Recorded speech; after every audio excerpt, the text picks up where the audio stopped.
Sebastian Cole walked into the waiting room with a 6-year-old holding his left hand and a worn canvas bag over his right shoulder. 20 candidates. Suits.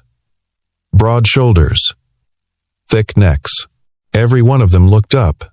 Then someone laughed. A man in the front row said it loud enough for the whole room. "Hey buddy, this is a bodyguard tryout, not a preschool." Sebastian didn't answer. He walked to the far corner, sat down on the floor, and tied Abigail's shoes. 3 hours later, Oliver Drake, the man no one had put down in 2 years, was face down on the mat. Nobody laughed after that. They saw a single father who didn't belong. They never saw what was underneath. Follow now. You'll want to know how this ends. Sebastian Cole bowed his head into the refrigerator and counted what was left. 3 eggs, half a carton of oat milk, a sleeve of crackers that Abigail had already worked through the bottom third of. He closed the door and stood in the quiet kitchen of their Southside apartment, while the city outside barely stirred. It was 5:30 in the morning, and the light through the window was the pale, uncertain kind that never quite committed to being day. He had woken at 5, the way he always did, no alarm, no gradual drift into consciousness, just a clean vertical line between sleep and awake, a habit his body had kept long after the life that formed it was over. He made oatmeal. He set the bowl on Abigail's side of the small table with a spoon and a folded paper towel, the way she liked it. Then he turned to the refrigerator and studied the tally in his head until the numbers stopped moving. There was a flyer pinned to the door with a magnet shaped like a sunflower. Abigail had put it there herself, pressing it flat with both palms the way a child seals something official. She had seen him reading it 3 nights ago and said nothing, only smoothed the paper corners down and gone back to her coloring book. The flyer read, Voss Capital Private, Wealth Personal Security, Director $8,500 per month full family health coverage. The last line had been traced over in red pen, twice. Sebastian had done that. He did not remember doing it, but there it was. Abigail had been diagnosed with mild asthma 11 months ago. The private insurance had lapsed in February. He had applied to 3 security firms since then, filling out the forms carefully, listing his training and his service years in the measured, factual language those forms required. None of them had called back. What they saw, when they looked at the bottom of his resume, was 2 years of self-employed plumbing repair. What they did not see was what those 2 years covered, and why.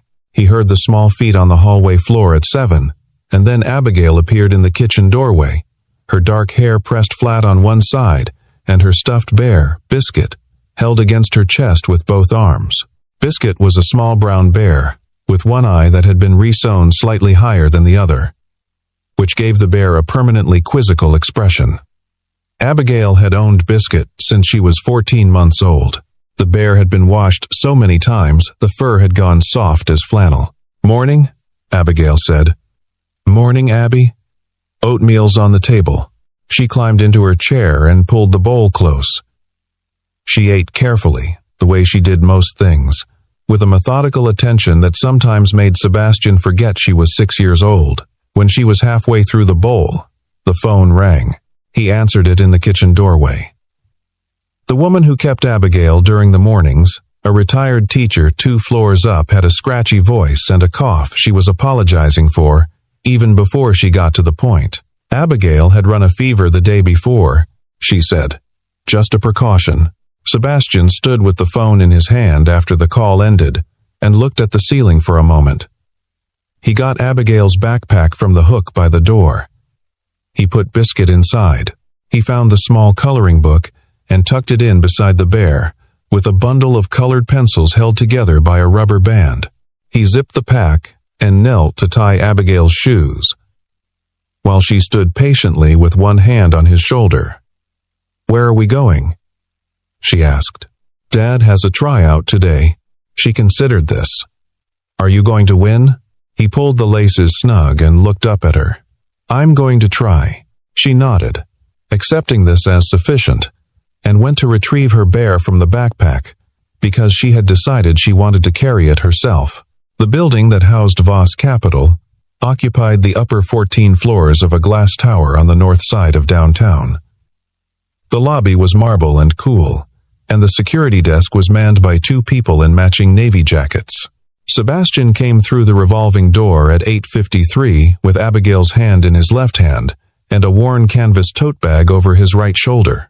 He was wearing a polo shirt the pale green of hospital corridors, washed many times, and dark trousers that fit well, because they had once been part of something better. He had not worn a suit in 3 years, and did not own one anymore.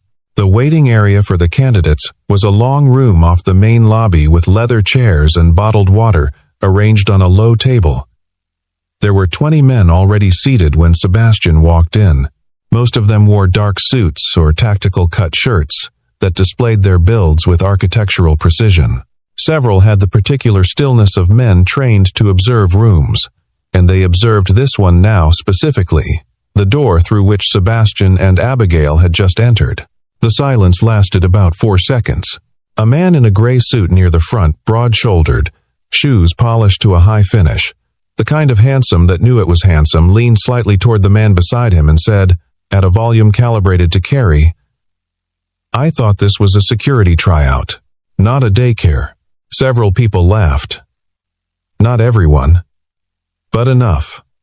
Sebastian did not look at the man.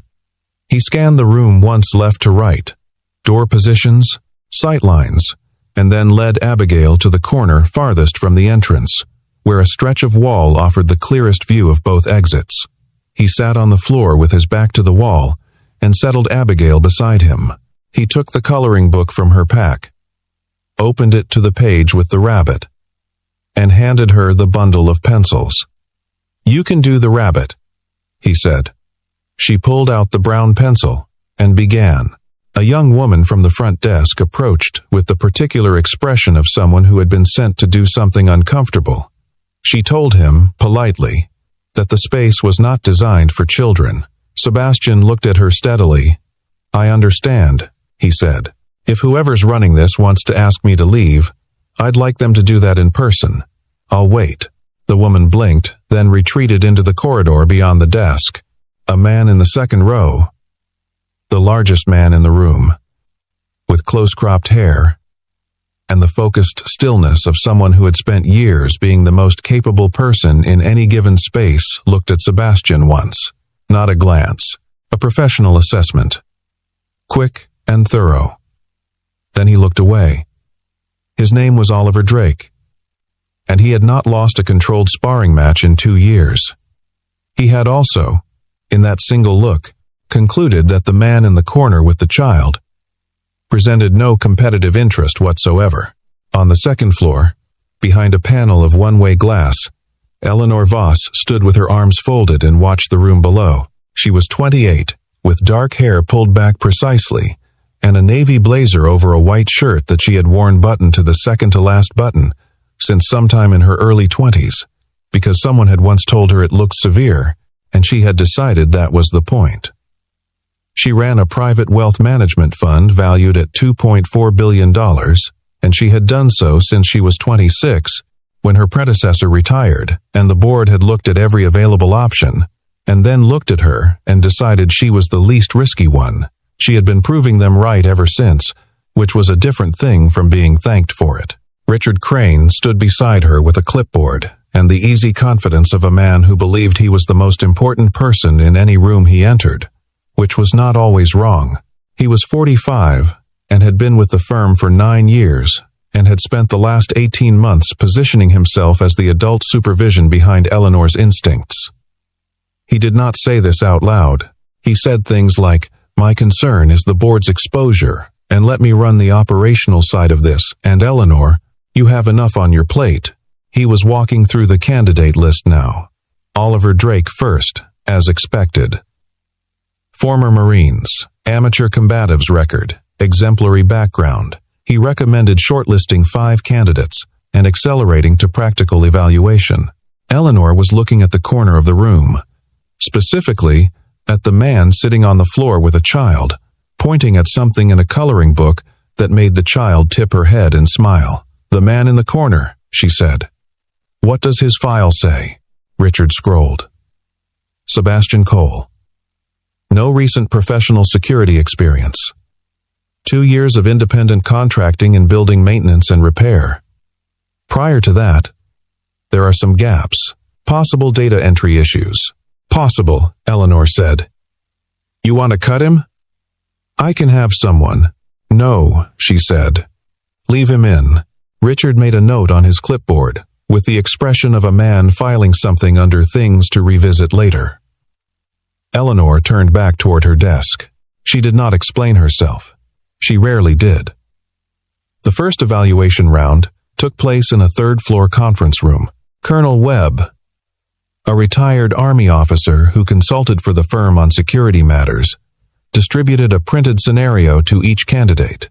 A principal exiting a hotel, while 3 vehicles created a rolling block on the primary route, eastern egress compromised. 4 minutes. Write your response. The room went quiet, except for the sound of pens. Matthew Briggs, the gray suit, the polished shoes, wrote quickly and read his answer aloud when time was called. It was correct. Textbook. Delivered with the ease of someone who had done well in school and knew it. Several people nodded. Matthew caught their nods and collected them. Oliver Drake wrote 6 lines and turned his paper over and waited. Sebastian wrote. He wrote his initial response in the first 2 minutes, then spent the remaining time drawing a small diagram in the upper corner of the page 3 angles, 2 fallback positions, a note about wind direction affecting auditory surveillance on the eastern side, a secondary variable about whether the block vehicles had commercial or private plates, and what that implied about coordination level. Colonel Webb moved through the papers at the end. He paused at Sebastian's. He read it twice. He placed it face down on the desk and moved on without comment, but he placed it differently from the others. Sebastian noticed. He did not react. Abigail, meanwhile, was in a small side room off the main corridor, where Grace Kim, Eleanor's personal assistant, 27, with the calm efficiency of someone who had decided very early to be indispensable, had offered to sit with her while the evaluations continued. Abigail accepted this arrangement with characteristic gravity, spreading her coloring book on the low table and beginning a new page. After a while, she looked up at Grace. "Is my dad good at his job?" she asked. Grace thought about this carefully. "I'm still finding out," she said. Abigail nodded and went back to her coloring. "He's good at most things," she said, as a clarification, not a boast. The physical assessment ran in the basement gym timed run, pull-ups, load carry across 40 meters, reaction speed test on an electronic console. Sebastian placed 6th in the composite. Matthew Briggs placed 3rd, Oliver Drake placed 1st, and neither of them was breathing hard at the end. When the reaction speed console cycled through its sequence, a light panel that flashed in irregular intervals and required the user to strike the corresponding pad, Sebastian registered a response time of 0.19 seconds. The technician running the board looked at the number. He cleared the console and ran it again. The result was 0.19 seconds. He wrote it down without saying anything, then stared at his clipboard for a moment longer than was strictly necessary. Matthew noticed the pause. He looked at Sebastian across the room. Sebastian was already moving toward the water station. Matthew said nothing, but his expression had changed slightly the way a room's temperature changes before weather arrives. The combat evaluation was last. Colonel Webb explained the rules in the basement gym, while the remaining 12 candidates stood in a loose arc. The objective was control, not damage, contain, and neutralize a simulated threat. Points for technique, economy of movement, time to resolution. Oliver Drake would serve as the evaluation anchor, rotating through challengers. Oliver went first against a man named Torres, who lasted 38 seconds, then a former Secret Service contractor who made it to 41, then a candidate named Pearson, who attempted a hip throw that Oliver reversed in under 3 seconds and turned into a wrist lock that left Pearson tapping twice, fast, before his knees hit the mat. Nobody spoke during this, the kind of quiet that falls on a room when it has collectively understood something. Matthew Briggs went forth. He was skilled, genuinely, his footwork was clean and his guard was tight, and he lasted 32 seconds before Oliver locked his far arm and walked him down to the mat with the patient efficiency of a man filing paperwork. Matthew got up, brushed the mat fibers from his suit, and looked around the room with the particular expression of a man recalibrating his ego in real time. His eyes landed on Sebastian. "Hey," he said. The word carried across the room like a hand on a shoulder. "Single dad. You're up. Or did you want to go home and pick up your kid first?" A few people laughed. Fewer than before. Sebastian set down his water bottle. He walked onto the mat. He removed his watch, a plain plastic watch, the kind sold in pharmacy checkout aisles, and placed it in the corner of the mat with the care of someone setting down something worth keeping. Then he stood in the center, hands loose at his sides, and looked at Oliver Drake. Oliver approached from Sebastian's right, which was where he always started. He was 6'2" and 215 pounds, and he moved with the economy of a man for whom physicality had long since become fluent. He came in for a rear collar tie, the kind of entry that let him read resistance before committing to a takedown. His hands found their position, and he began to feel for the response. Sebastian's left shoulder dropped a quarter inch. It was not a flinch, it was a redirect. Oliver's trailing arm, the one he used for leverage, suddenly had no leverage because the shoulder it was pulling against had dissolved out of its expected position.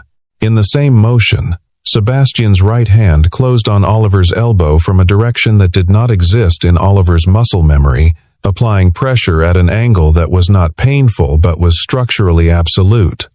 Move, or something breaks. Oliver's instinct trained across thousands of hours